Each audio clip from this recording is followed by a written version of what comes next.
आदाब नाजरीन, सियासत टीवी के बेहद मकबूल प्रोग्राम हैदराबादी सितारे में मैं आपका मेज़बान केबी जानी आप सभी का इस्तकबाल करता हूं।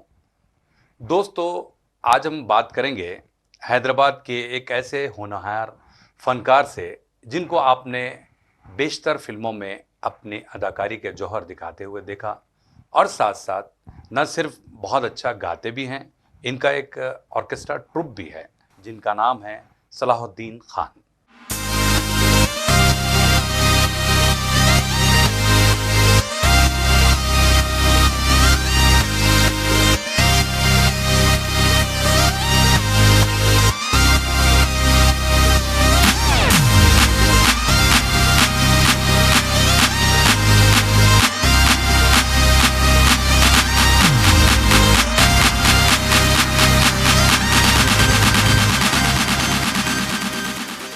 मैडम पूछ रही है आप लोग क्या काम करते हैं?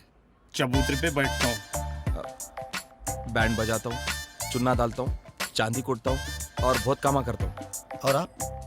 इन्हें जो करता हूँ मैं भी वही करता हूँ। असल में हम दोनों भाइयाँ हैं।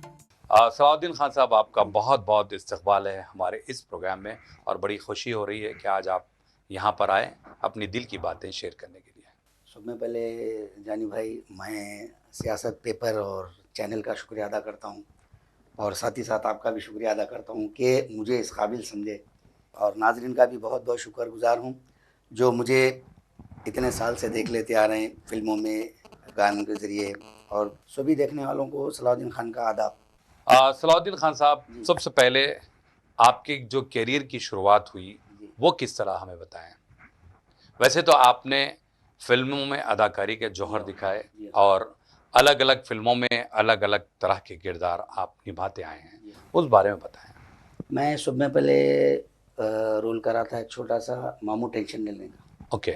उसके बाद आहिस्ता आहिस्ता मेरे को काम मिलते गया। फिर कल का नवाब, उसमें एक शेख का रोल करा, जो हैदराबादी फिल्मों में पहला शेख का रोल मैं करा। ओके। फिर ऐसे बढ़ते बढ़ते आगे मेरा कारवान चलते गया, तो और फिल्मों में करा मैं सलाम ज़िंदगी है, दावत शादी है और बड़ी चौड़ी है, तू ही मेरा पहला प्यार और सबका दिल खुश, और छोटे सीडी फिल्मों में भी कर रहा हूँ। अच्छा सलाहुद्दीन खान साहब, ये जो शौक़ रहा आपका एक्टिंग जिसको हम कहते हैं, क्योंकि देखिए जो आर्टिस्ट होता है वो सीख कर आता है, लेकिन आपने कोई इंस्टीट्यूट ज्वाइन किया था या फिर शौकिया तौर पर आप ये फिल्मों की तरफ आए, उस बारे में बताएं। नहीं जानी भाई, मैं कोई इंस्टीट्यूट ज्वाइन नहीं करा, ये मैं खाली शौक़ से आया। अच्छा। और दूसरी बात यह है कि कलर्स पे नमक इश्क का बोल के उसमें भी किया हूँ। अच्छा जी। तो गॉड गिफ्ट है ये आपका जो एक्टिंग करने का जो सलीका है माशाल्लाह, क्योंकि आपके जो किरदार होते हैं वो बिल्कुल डिफरेंट होते हैं, हमने जो देखा है, क्योंकि आपने जो सलाम ज़िंदगी में भी बहुत अच्छा रोल निभाया था और बहुत सारे फिल्मों में वो रोल को बखूबी निभाते हैं। चलिए हम कल के नवाब की बात करें, तो आपने जो शेख का रोल निभाया वो किस टाइप का था और उस बारे में थोड़ा सा हमें डिटेल में बताएं। वो रोल मेरा ऐसा था कि जीवा साहब के साथ था। अच्छा। उन्होंने वहाँ से मैं यहाँ आता हूँ हैदराबाद में, तो कुछ लोग मेरे को फ्रॉड करते। अच्छा। मतलब ऐसी आप जानते हैं अच्छी तरह उस मामले में फ्रॉड करते। तो मुझे जीवा साहब मिलते हैं। अच्छा। उनके बोलते हैं कि क्या हुआ शेख साहब, तो बोलते यार ऐसा ऐसा हो गया मेरे साथ, ऐसा धोखा दे दिया, मैं क्या करेगा, शकील नवाब क्या करेगा बोलेगा। अच्छा। तो बोलेगा शेख साहब तुम टेंशन न लो, हम तुम्हारा काम करेगा। अच्छा, तो ये भी धोखा देते हैं आपको। अच्छा, मतलब ये जो कैरेक्टर था, तो आपने कुछ लैंग्वेज वगैरह सीखी थी शेख का जब आपने रोल निभाया, या फिर सीधा साधे डायलॉग थे? थोड़ा थोड़ा उसमें अरबी टाइप स्लैंग, हाँ, लाइक अरबी टाइप बोलने का था। अच्छा। और कुछ नहीं होता ही था। Okay okay. चलिए, जब आपने इतने सारे कैरेक्टर्स बहुत सारी फिल्मों में अदा किए, तो मेरा एक सवाल ये है कि फिल्मों में जी। कैरेक्टर रोल की कितनी अहमियत है उस बारे में बताएं। जानी भाई, कैरेक्टर के रोल की अहमियत ये है, एक लिंक बनता है, जैसा माँ है, बाप है, बहन है, भाई है, तो हीरो के साथ एक टचअप स्टोरी होता है, स्टोरी आगे बढ़ती है, बिल्कुल। इसी तरह आगे बढ़ती है स्टोरी। जी, अगर कैरेक्टर नहीं हो तो फिल्म का मजा ही वहीं, नहीं आता, हाँ, रुक और जाती फिर है, रुक जाती रुक वहीं। जाती है फिल्म। जी, हाँ, आगे तो बढ़ना ही चाहिए ना, ना हीरो पे चलती ना हीरोइन पे चलती, आगे उसको कुछ मिलना ना। बिल्कुल। तो अच्छा, बस एक बात है, जिस जी। तरह आपने बताया कि कैरेक्टर रोल की बड़ी अहमियत होती है, कुछ कैरेक्टर ऐसे होते हैं जो लोगों में एक छाप छोड़ जाते हैं, उसको आप कितना मानते हैं? कैरेक्टर रोल का ऐसा हिस्सा है, ऐसी बात है कि कुछ कैरेक्टर्स ऐसे होते हैं जो जम जाते हैं, मेहनत करते हैं। वैसे हर आर्टिस्ट मेहनत करता है, हर आर्टिस्ट ये चाहता है कि मैं आगे बढ़ूं, मेरा नाम हो, तो उसी तरह मेहनत चलती रहती है। मेहनत तो हर कोई करता हर है, कोई करता है मेहनत, लेकिन कुछ कुछ कुछ कैरेक्टर कुछ स्टैब्लिश कैरेक्टर हो जाते हैं, स्टैब्लिश हो जाते हैं बस, और उसके बाद उसका नाम मिलता है, नाम उसी मिलता से है, काम उसी चलता भी काम है। काम चलता है खुशी से बस। लेकिन एक बात है, जी देखिए, हैदराबादी फिल्में तो आप ऑलरेडी कर चुके जी हैं।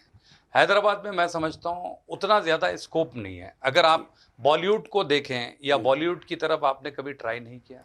मैं जो है सो बॉलीवुड में ट्राई करा था, लेकिन कलर्स वालों ने मुझे याद किया, उस काबिल समझा, तो एक सीरियल आया था 2021 या 2022 में, नमक इश्क का, ओके। उसमें कोप का रोल करा मैं, अच्छा 6 एपिसोड करा उसमें, अच्छा पूरा वही, मतलब लीड आर्टिस्ट नहीं थे पूरे, अच्छा। उनके साथ करा हूँ। किसी और से शादी कर ली, हमारी माँ को धोखा दिया उन्होंने। अरे मैडम, उनका हम क्या बिगाड़े, वो तो शहर के बहुत बड़े लोग हैं, हम कंप्लेन नहीं कर सकते। तो ये शूटिंग कहाँ पे हुई? ये रामू जी में, ओके, रामू जी फिल्म, मतलब वहाँ के लोग आके ये यहाँ सिलेक्शन पर ऑलरेडी जब वो आपका? कुछ लॉकडाउन वॉकडाउन का चल रहा था, अच्छा, तो तकरीबन शूटिंग्स वहीं हो रहे थे, हाँ हाँ रामू जी में हो रहे थे। बिल्कुल। इस वॉइस में थोड़ा हाँ ये बिल्कुल वबा सही चल बात रही है। थी ना, तो वहीं पर याद किया मुझे और अच्छा परफॉर्म दिया। अब अच्छा, उसके बाद ख्वाहिश है, लेकिन ऊपर वाले के हाथ में, और कुछ नहीं। बिल्कुल। तो वैसे नाज़रीन, हम आपको बता दें कि सलाउद्दीन खान साहब न सिर्फ एक अच्छे एक्टर हैं, बल्कि एक अच्छे सिंगर भी हैं और एक अच्छे ऑर्गेनाइज़र भी हैं। आगे हम इनसे कुछ गीत भी सुनेंगे। तो बहरहाल, आपकी मसरूफियत की वजह से भी आप बॉम्बे वगैरह जाना नहीं होता, नहीं या होता, फिर जी हो, जी हाँ, हो, क्योंकि आप खुद यहाँ बिजी होते जी हैं, हो, ऑलमोस्ट हम जी जानते हैं। जी जी लेकिन फिर भी देखिए, एक्टिंग का जो गुण या फिर एक्टिंग बताने का जहाँ तक मामला है, जी हो, आर्टिस्ट चाहता है कि आपके अंदर का जो एक्टर है कुछ न कुछ कर जाए। तो बहरहाल जाए। खैर हो नहीं पाया, कोई जी बात जी, नहीं, तो प्रॉब्लम। चलिए, हम जी तो नेक ख्वाहिशात का इजहार करते हैं बिल्कुल कि बिल्कुल, भाई आप आगे चलकर बहुत सारी फिल्मों में इंशाल्लाह चाहे इंशाल्लाह, मुख्तसर मुफीद, लेकिन जी हो, अच्छे अच्छे करेक्टर आप जी निभाएं। जी जी। चलिए, अभी हम आते हैं आपके अ, एक जॉनर की तरफ, अच्छा, वो है सिंगिंग। जी आप बहुत अच्छा गाते भी हैं, जी तो ये जो गाने का जो शौक है जी, वो किस तरह हुआ, और ये आपने गायकी का जो सफ़र जी अब तक तय करते आ रहे हैं जी, उस बारे में बताएं। जानी भाई, ये मेरे को करीब एक 14-15 साल की उम्र से शौक़ था। तो ये शौक़ मेरा आगे बढ़ते बढ़ते निकल गया, कुछ आप जैसे सीनियरों के वजह से मैं आगे बढ़ा। नहीं, इतना सीनियर नहीं हूँ भाई। नहीं नहीं, फिर भी थोड़ा तो रहता नहीं ना। नहीं, ठीक है। तो पहला मेरा शो दुबई में हुआ, एक शाम निकॉन के नाम, अच्छा, बॉम्बे का कपूर सिंह बोल के एक जी। ऑर्गेनाइजर थे, ओके। उनके थ्रू मेरे को एक शाम निकॉन के नाम में चांस मिला, अच्छा, और मेरा पहला गाना वहाँ, ये दुनिया है महफिल मेरे काम की नहीं। ओहो हो, जी, ओके फर्स्ट मेरा शो था वो। ओके। उसके बाद फिर हैदराबाद में भी करा मैं आके, हैदराबाद में कई एक जने मेरे को सराहा। और मैं आपको एक बता दूं कि मैं ख्वाहिश थी मेरी, मेरा शौक़ था रफ़ी साहब, रफ़ी साहब के मेरे आइडल थे। उसके बाद रफ़ी साहब के बाद आए अनवर साहब। अच्छा, तो मैं गाने शुरू करा, गा रहा था ये, तो लोग बोले कि यार तुम्हारी आवाज़ अनवर के जैसी है। अच्छा, जी, हुआ ये कि एक किस्सा बताया था हूँ आपको। गांधी भवन में एक शो हुआ था, तो वहाँ पर अनवर साहब कुछ लेट आ रहे थे, ओके। तो मुझे स्टेज पे परफॉर्म करने का मौका मिल गया हाँ हाँ, ऊपर वाले के करम से। तो मैं एक अनवर साहब का गीत गा रहा था, अनवर साहब स्टेप चढ़ते चढ़ते रुक गए, 2 सेकंड रुक के देखे, ग्रीन रूम में जाके बोले वो ज़रा लड़के को बुलाओ, बोले अच्छा, बुलाया, फिर गए, क्या बेटे आप किसके गाते गाने, बोले तो मैं बोला साहब पहले तो रफ़ी साहब पे गाता था, उसके बाद अनवर साहब पे गाता हूँ। तो अनवर साहब सामने बैठ के बोल रहे हैं कि वो तो मैं सुनो हम यहाँ बोले। तो आपको आइडिया नहीं था कि भाई ये हाँ, अनवर साहब है हैं? बोल के आइडिया नहीं था, ओके। क्योंकि उनके गाने सुनता था मैं। तो ओके। फर्स्ट टाइम देखा उनको वहाँ। ओहो, हाथ पकड़ के स्टेज पे ला के बोले गाना सुनाओ मेरा। अच्छा जी, अच्छा, अनवर साहब का ही गाना। अनवर साहब अच्छा, अनवर साहब चलिए ने आप गाया। गाइए बोल के मेरे को स्टेज पे लाके पब्लिक के सामने इंट्रोड्यूस करे कि बोले ये लड़का मेरी आवाज़ में ही गाता है, तो इससे एक गीत सुने। क्या बात। तो उनसे चलिए सलाउद्दीन साहब, जब आपने जिक्र किया अनवर साहब का, तो आप क्योंकि अनवर साहब को बहुत ज़्यादा फॉलो करते हैं तो और बहुत अच्छे अंदाज में अनवर साहब के गाए हुए गीतों को भी आप गुनगुनाते हैं, तो हमारी ऑडियंस के लिए भी वो गीत ज़रूर गुनगुनाएं जो अनवर साहब ने आपका हाथ पकड़कर थिएटर में जी ऑडियंस के सामने रूबरू पेश किया था। जी अनवर साहब का गाना देखिए, मैं उस दिन गाया था उनका गाना, कोई परदेसी आया परदेस में, देश बनाया परदेस में, कोई परदेसी आया परदेस में। क्या बात। ये गीत सुनाया था। ओके, जी तो बहुत ज़्यादा मुतासिर हुए हैं। जी, चलिए बहुत वहाँ अच्छी से बात। झरने चलते गए उनके साथ ही, हाँ हाँ, उनके गानों की। फिर उसके बाद थोड़ा चेंज हुआ, तो अपन भी थोड़ा चेंज हुए, चल रहा बस चलिए। अच्छा एक बात है सलाउद्दीन साहब, जिस तरह आपने बताया कि भाई आप कोई भी सिंगर को आप फॉलो करते हैं, जी लेकिन जब आप ग्रुप चलाते हैं, कोई ऑर्केस्ट्रा ट्रुप में होते हैं, तो वहाँ पे तो मुख्तलिफ फरमाइशें होती जी हैं, वो आप किस तरह मैनेज कर पाते हैं? कुछ ऑडियंस के पसंद से कर लेता हूँ, कोशिश करता हूँ कि उस टाइप का गाऊँ, कोशिश करके गाना निकाल लेता हूँ। ओके, वरना अदर देन आपके पास और भी सिंगर्स होते हैं? सिंगर होते हैं, हाँ, मिनिमम मेरे ग्रुप में कम से कम 1-2 सिंगर तो रहते हैं एक्स्ट्रा। अच्छा जी, क्योंकि पब्लिक एक को तो सुनती नहीं, तो इसलिए क्या करता हूँ जानी भाई कि मैं दो सिंगर को रखते रखता हैं। हूँ। चलिए अच्छी जी। बात है, ताकि अगर वो आपके पास गीत ना हो तो दूसरे के पास मौजूद होता है। मौजूद हो जाता, बहुत और अच्छी बात सामने है। एंटरटेनमेंट भी हो जाता, हाँ, अपने को प्रॉब्लम भी नहीं होता। सही बात है। जी चलिए बहुत अच्छी बात है। अभी हमें ये बताइए, जी ये जो गायकी का सफ़र है, जी आपने शुरुआत दुबई से की, जी उसके बाद फिर हैदराबाद में लगातार आप शोज़ करते गए जी। और लोग देखते गए और वाह वाह करते गए। जानी भाई एक बात बता दूं मैं आपको, ये वलीमों के प्रोग्राम जो है सो मैं बाद में पकड़ा, अच्छा स्टार्टिंग में ही स्टेज शो ही करता था अच्छा, गांधी भवन में कई शो करा मैं। उसके बाद अब जैसा आप जानी भाई है मेरे एक दोस्त, अरे यार सलाउद्दीन ऐसा ग्रुप लगाना है, तो ऐसा कर करके ये लाइन में भी एंट्री ले ओके। लिया, ऐसा हुआ मेरा।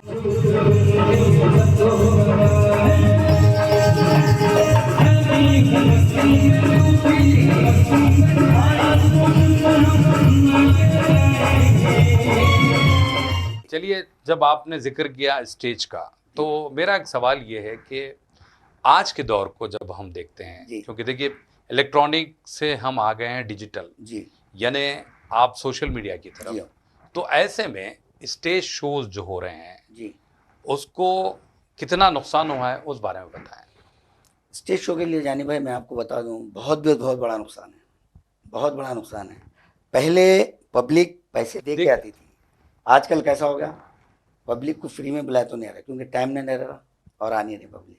और एक अगर आप इजाज़त दे दे तो मैं एक बात बोल दूंगा, म्यूजिशियंस जो है बजाने वाले, जो भी कीबोर्ड तबला ढोलक ये है, इनका बड़ा बहुत लॉस हो जा रहा। ये जो ट्रैक निकल गया है तकरीबन, नहीं वो तो हम बेचारा। आगे बात करेंगे, लेकिन मैं सिर्फ स्टेज से मुतालिक आप कुछ बातें बताएं, क्योंकि आप बहसियत सिंगर जी स्टेज शोज ही ज़्यादा किया करते थे जिस तरह आपने बताया, जी। बाद में आपने खैर रिसेप्शन या फिर जी, जो भी है जी, दूसरे जी, इवेंट्स जी। आपने करना शुरू बिल्कुल। किया। तो जो स्टेज आज के स्टेज को जब आप देखते हैं, क्यों उस दौर की बात है जिस दौर में आपने बहुत सारे स्टेज शो जी, जी, किए, जी। कितना फ़र्क आप महसूस करते हैं? करीब 75% तो आ गया, मैं समझता हूँ 90% आ गया, क्योंकि 10% भी आजकल स्टेज शो नहीं हो रहे, आप भी देख रहे हैं।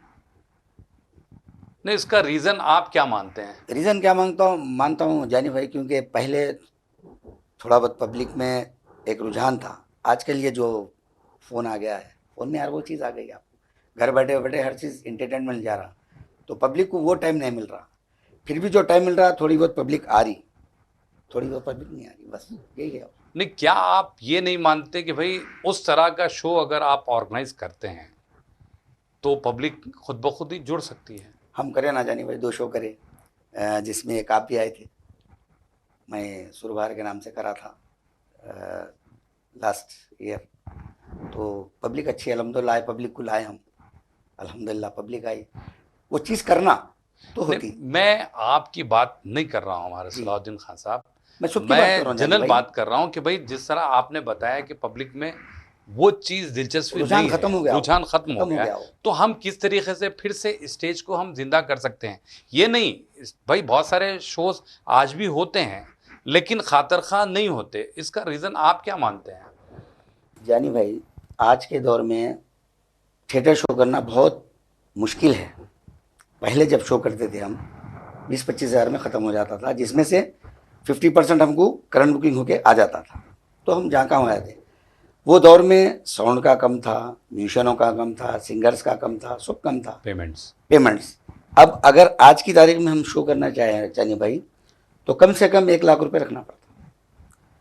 ये सोशल मीडिया जो आ गया है उसकी वजह से पब्लिक आगे नहीं बढ़ी है। और दूसरी बात, रिस्पॉन्सर्स करने जो हम जाते, वादा कर देते, ओके बोलते, आ जाओ कल आओ, ये रहता। अब उसमें भी सोचना पड़ता हम। तो अब आप बताइए कैसा करें शो?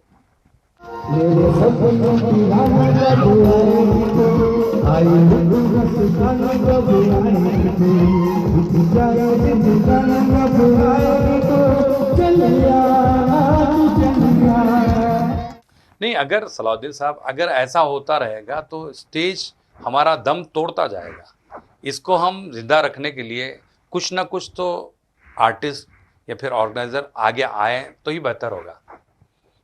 अब जानी भाई, मैं आपको एक बात बताता हूँ, ये अपन शो करने के लिए थोड़ा आर्टिस्ट भी अपने को कम्प्रोमाइज करना। तो आप क्या कहते हैं कि वो फ्री में आ जाए?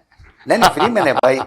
पहले क्या था जानी भाई, कुछ भी थोड़ा ऐसा बड़ा शो करे तो थोड़ा बहुत एडजस्टमेंट हो जाता था। अच्छा, आज के दौर में नहीं है।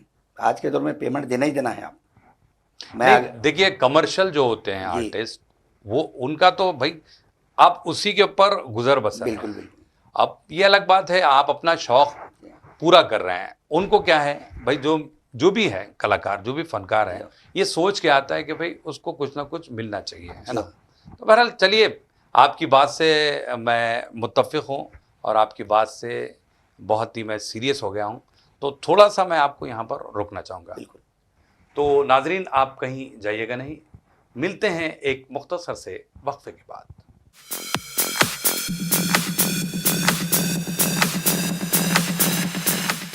नाजरीन, सियासत टीवी की ताज़ा तरीन ख़बरें, मुशायरे, मजहबी प्रोग्राम्स और दीगर तफरीही प्रोग्राम्स देखने के लिए आप हमारा मोबाइल ऐप प्ले स्टोर से डाउनलोड कर सकते हैं। इसके अलावा यूट्यूब और फेसबुक पर आप सियासत टीवी का रास टेलीकास्ट भी देख सकते हैं। यूट्यूब पर सियासत टीवी सब्सक्राइब करें और बेल आइकॉन पर क्लिक करें ताकि नए वीडियोस आप तक फौरी तौर पर पहुंच सकें।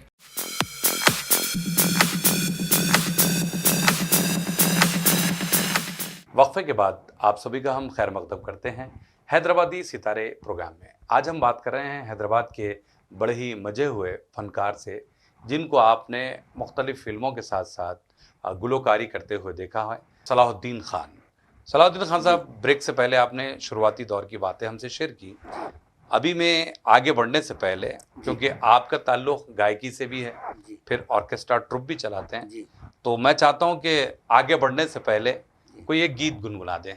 गर तुम भुला न दोगे सपने ये सच ही होंगे, हम तुम जुदा न होंगे, हम तुम जुदा न होंगे, गर तुम भुला न दोगे। वाह वाह वाह, बहुत ज़बरदस्त। तो यानी आप रफ़ी साहब को भी बहुत ज़्यादा गाते थे? मैं हमारे रफ़ी साहब को आइडल मानता हूँ माशाल्लाह, क्योंकि उनसे ही शुरुआत हुई है मेरी। आपको सुनाया था पहले भी, मैं बिल्कुल सही बात है। तो रफ़ी साहब को हर कोई आइडल मानकर आगे बढ़ता है। तभी तो वो मुकाम मिलता है उसको। मिलता है, बिल्कुल। अल्हम्दुलिल्लाह, बहुत अच्छी बात। अल्हम्दुलिल्लाह। चलिए, आपने ब्रेक से पहले हमसे एक बात शेयर की थी, वो ये कि आपने बताया कि भाई जब से ये करोके सिस्टम आया है, जी। -1 जिसे जी। हम कहते हैं, जी। उससे काफ़ी नुकसान हुआ है। जी। उस बारे में थोड़ा सा हमें डिटेल में बताएं। डिटेल में क्या बताऊं जानी भाई, क्योंकि ऑर्केस्ट्रा लाइफ होता, करोके होता। लाइफ में जो आप मज़ा उठा सकते हो, करोके में नहीं उठा सकते। यही क्या फ़र्क हो। नहीं, लेकिन देखिए, एक बात है, अभी यूएस वगैरह आप जाएंगे तो -1 का रिवाज बहुत ज़्यादा आम है। अभी आप बता रहे हैं कि भाई लाइव बैंड की बात अलग है। जी।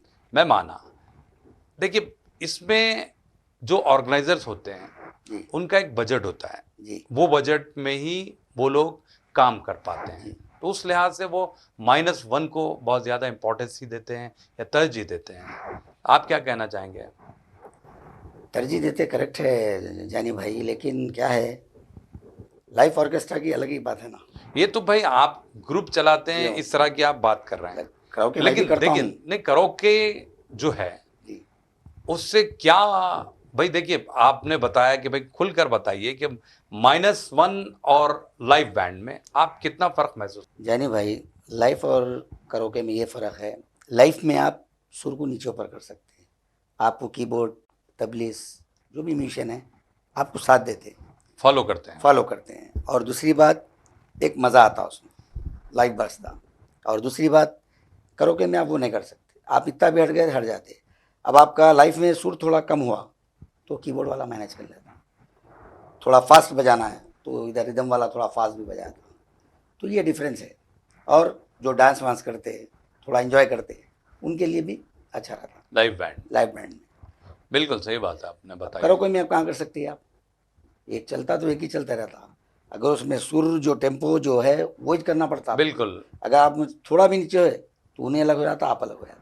जो ट्रैक बना हुआ है बस उसी पर उसी आप लाइन पे मुनस्सिर जाना होते पड़ता हैं। बिल्कुल। लाइफ में आप कुछ भी कर ले सकते हैं, खेल सकते हैं आप स्टेज पे पूरा, पब्लिक से भी खेल सकते हैं आप अपने आप से भी, म्यूजिशियन से भी खेल सकते हैं, कुछ मुर्खियाँ निकाल सकते हैं, कुछ भी कर सकते हैं आप लाइफ में। नहीं, लेकिन सलाउद्दीन खान साहब, ये जो करोके का सिस्टम आया है जी।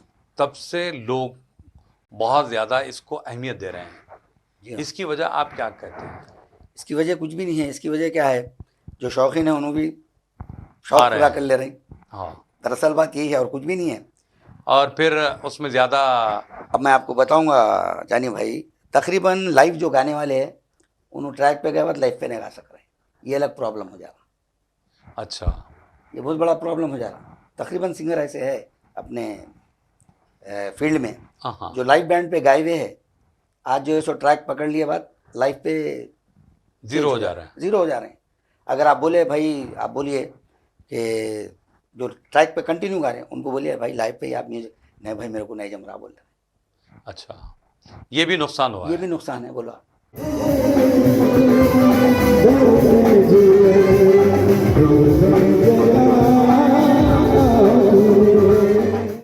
लेकिन एक बात है सलाउद्दीन साहब कि अब जब से ये लॉकडाउन हुआ उसके बाद इतने सारे सिंगर्स आ गए हैं मार्केट में। ये क्या -1 या फिर करोके की वजह से हुआ है? करोके करोके क्योंकि आसानी हो गई है। आसानी हो गई ना भाई। एक आसानी क्या हो गई जानी भाई, एक तो बॉक्स मिल जा रहा, उसमें जिसको शौक है उन्होंने भी अपना शौक पूरा कर ले रहे। अब ये शौक पूरा करते करते बहुत जाने जो है सो इसमें कमर्शियल भी हो जा रहे। खैर, कमर्शियल होना अलग बात जी है, हाँ। आप जो बता रहे हैं बहुत अच्छी बात है। देखिए, अगर आप में वो टैलेंट है, वो खूबी है, तो खुद ब खुद ही आपको जो है लोग बुलाएंगे, बिल्कुल। कमर्शलाइज आप बिल्कुल। स्ट्रांग होते जाएंगे। बिल्कुल। ये अलग। और फिर एक बात है, उस दौर को हम जब देखते हैं ऑर्केस्ट्रा लाइन को, जी। तो एक एक नाम हुआ करता था। जी हाँ। देखिए, सिंगर्स में भी उस ज़माने में खान अतर साहब गुजर चुके बिल्कुल। हैं, जैसा मोहम्मद उस्मान साहब है, हमारे अली अब्बास साहब है, बिल्कुल। या फिर बहुत सारे, मुकेश में भी बहुत सारे लोग, जैसा सज्जाद किशोर, जी। एक नाम हुआ नाम करता हुआ था। करता। आज इतने सारे सिंगर्स में कोई नहीं है अपना नाम नहीं बना नहीं पा बना रहे हैं। इसकी वजह क्या करें? इसकी वजह क्या है, यही वजह है क्योंकि वो लोग मेहनत करके आगे आते थे, ये लोग इतनी मेहनत नहीं है इनका ने। अच्छा करोके भी जो है आप जानी भाई आप गौर करिए, वो करोके नहीं है, इंस्ट्रूमेंटल है वो भी। ओरिजिनल जो करोके होता आप उसका टेम्पो अलग होता, उसका रेंज ही अलग होता। अब ये जितने भी गा रहे हैं अपन करोके पे, कभी मैं भी गाता हूँ तो इंस्ट्रूमेंटल पे गा रहे हैं अपन, पीछे गाना बज रहा अपन वो गाने को फॉलो कर ले रहे हैं। अगर ओरिजिनल ट्रैक पे गए तो आप एक गाना भी सही नहीं गा सकते। और दूसरी बात, आजकल मिल गया वो आप लोग को DD3। अगर आप DD3 हटा के किसी से एक गाना गवा लो जानिए भाई, गा सकते क्या, देख लो। ये आपका चैलेंज है। Yes boss. आपने जवाब अधूरा था दिया। ये जो नाम हुआ, अभी जितने सिंगर्स आ रहे हैं उनका उतना नाम नहीं हो पा रहा है, इसकी वजह आप क्या कहना चाहेंगे? जानिए भाई, लॉकडाउन में बहुत सारे सिंगर्स आ गए जो 10-12 गाने रट लिए, गा लिए, तो आगे कैसा बढ़ेंगे बोलो आप? क्या वजह से आगे बढ़ेंगे? लॉकडाउन में इतने सारे सिंगर आ गए जो 10-12-15 के ऊपर नहीं गए, कोई भी 10 के अंदर ही है, तो आगे कैसे बढ़ेंगे बोलिए? और गिनती के गाने गा रहे वही जो है वही गा रहे। 10-12 गाने आने से जानिए भाई नाम हो सकता है, क्या आप बोलिए? सही बात, बिल्कुल सही बात, कैसा होता है? बिल्कुल। क्योंकि देखिए एक जो शो होता है जी हाँ, 3 घंटे का, तो कम से कम 30-35 गाने हो ही जाते हैं बिल्कुल। स्टेज शो का। बिल्कुल। अब अगर आप मान लीजिए कोई प्राइवेट फंक्शन होता है वलीमे का या दूसरे फंक्शंस में, उसमें तो खैर भाई आप जब से स्टार्ट करें सुबह तक वो फंक्शन जारी रहता जी हाँ। है ना, जिसमें बहुत तरह के फरमाइशें भी आती है, जी बहुत हाँ, सारा जी हाँ। मटेरियल भी होना पड़ता है आपके पास। सही बात है, बिल्कुल। तो यही वजह है कि उन लोग का नाम नहीं हो पा नहीं रहा हो है। पा रहा। चलिए, बहुत अच्छी बात आपने बताई। अभी हम आगे बढ़ने से पहले कोई एक गीत जरूर गुनगुनाएं। मैं कहीं कभी न बन जाऊं तेरे प्यार में है कविता, मैं कहीं कभी न बन जाऊं। तो लगातार आपके शोज होते हैं, कंटिन्यू है अभी। यही वजह है आपका गला थोड़ा सा बोल रहा है, यो। लेकिन आप सिर्फ बातचीत करें तो ही बेहतर होगा, है ना? बहरहाल बहुत सारे आपके एक्टिविटीज़ होते हैं, बहुत जी। सारे काम होते हैं, क्योंकि हमारा ये जो प्रोग्राम है जी। आपको फुल फ्लैश और कैप्चर नहीं कर पा सकता, क्योंकि देखिए आपने फिल्मों के लिए भी काम किया है, यो। फिर सिंगिंग में भी अपना एक मुकाम है, तो खैर आपका ग्रुप चलता है। जी। अभी देखिए एक चीज़ मेरे जहन में आती है, वो है म्यूज़िकल प्रोग्राम्स। आज हम जो देखते हैं हैदराबाद में भी बहुत सारे आए दिन शोज़ होते रहते हैं, जी। इसमें बहुत ज़्यादा कंपटीशन हो गया है। अब मेरा सवाल ये है कि देखिए जब इतने अच्छे ग्रुप चलते हैं उसके बावजूद भी आर्टिस्ट बहुत कम नज़र आते हैं, ऐसा क्या वजह है? देखिए रिपीटेड आर्टिस्ट ही परफॉर्म करते रहते हैं। हम जो देखते हैं तकरीबन ऑर्गेनाइजर्स हमसे सवाल करते हैं, भाई वही सिंगर्स है, वही सिंगर्स है। बहैसियत आप एक ऑर्गेनाइजर, आप क्या मानते हैं कि बहुत सारे लेडी सिंगर्स जी। उस दौर में जो आ गए थे आ गए, आ गए। उसके बाद कोई आ नहीं पा रहा है, इसकी वजह क्या है? क्या यहाँ पर शोज कम हो गए हैं, या फिर यहाँ का जो रहन सहन है, या फिर गुजर बसर का मामला है? भाई जहाँ पे प्रोग्राम ज़्यादा होते हैं वहीं पे सिंगर्स आ जाते हैं, बाहर के जितने भी होते हैं। आप क्या कहना चाहेंगे? जानी भाई, अब जो है सो आर्टिस्ट जो बाहर से आते हैं ना हमारे पास, ज़्यादा तो कलकत्ते के रहते हैं, तो बॉम्बे के, बेंगलुरु के रहते हैं, यहाँ रहना करना अफोर्ड नहीं कर सक रहे। दूसरी बात, पेमेंटों का बहुत वो है। अच्छा, वो घर है, बच्चे है, वो है, तो सारी इसलिए चीज़ें। अब जो है यहीं। हम कई आर्टिस्टों को बोले, मैं कलकत्ते को भी बोला, मैं कलकत्ता आप गए थे मतलब, थे। या फिर आप कलकत्ता वालों से राब्ता पैदा किया सिंगर्स के लिए? मेरी मिसिस ही कलकत्ते की है। अच्छा, हाँ। ओके।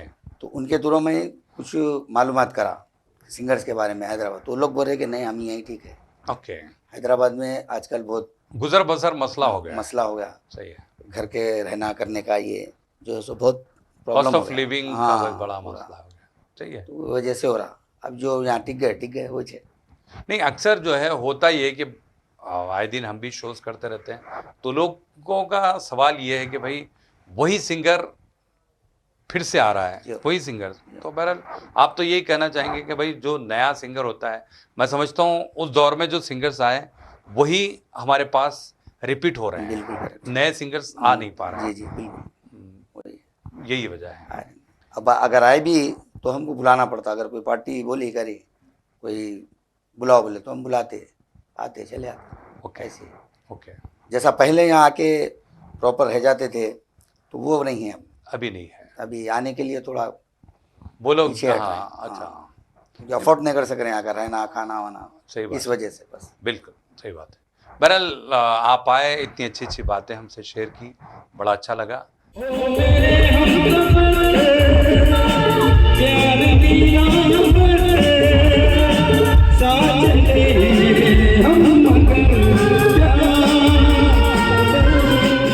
चलते चलते हम आखिरी सवाल ये करेंगे कि भाई जो लोग इस फील्ड को अपनाना चाहते हैं उनको आप क्या एडवाइस देंगे या क्या मशवरा देंगे?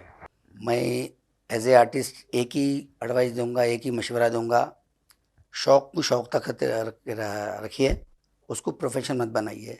अगर आप स्कूल कर रहे हैं या कॉलेज कर रहे हैं या कुछ काम कर रहे हैं तो उसमें मसरूफ़ रहिए, स्कूल करिए कॉलेज करिए, उसको प्रोफेशन मत बनाइए। शौक़ की हद तक ये ठीक है, ख्वाहिशमंद को तो रोक नहीं सकते और ज़बरदस्ती किसी को होने बोल सकते। तो आप यही कहना चाहेंगे? तो बहरहाल बहुत बहुत शुक्रिया सलाहुद्दीन खान साहब, आप आए, इतना वक्त दिया, बहुत बहुत शुक्रिया। Thank you. मैं फिर एक बार आपका शुक्रिया अदा करता हूँ और साथ ही साथ सियासत पेपर चैनल का बहुत बहुत शुक्रिया करता हूँ। अस्सलाम वालेकुम, खुदा हाफ़िज़। तो नाजरीन, आज के लिए इतना ही। ऐसे ही ताबेदार सितारों का सिलसिला जारी रहेगा। आप अपने दोस्त और होस्ट KB जानी को इजाज़त दें। अल्लाह हाफिज़।